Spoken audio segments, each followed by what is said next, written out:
مساء الخير. حضرتك فلاح؟ فلاح؟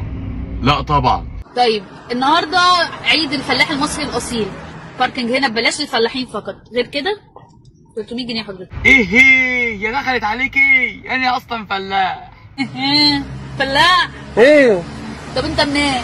انا من مركز بدر بحيري. لا لا لا مش مصدقك. ايه طب تحب نجيب لك الغلق والفاس من ورا؟ خلاص. طب فندم حضرتك احنا معانا استطلاع رأي سريع للفلاح المصري الاصيل بس هنتأكد منه. جاهز حضرتك للاستطلاع؟ حضرتك كفلاح ايه هي وجبتك المفضلة؟ اكل ورث اختي. الشهر ده عندكم بتسموه ايه؟ كارتي. لو واحدة عندها 18 سنة ولسه ما اتجوزتش يبقى اسمها ايه؟ عانس فتح قطر الجواز. لو جارك داخل على بيته ومعاه كيسة سودا. الكيسة السودا دي فيها يا فاكهة يا خضار. استني، خضار. فعلا فلاح. هو انت بقى طيب كام سنة؟ ماشي يا فندم، انجوي الباركنج. اتجوزتي ولا لا؟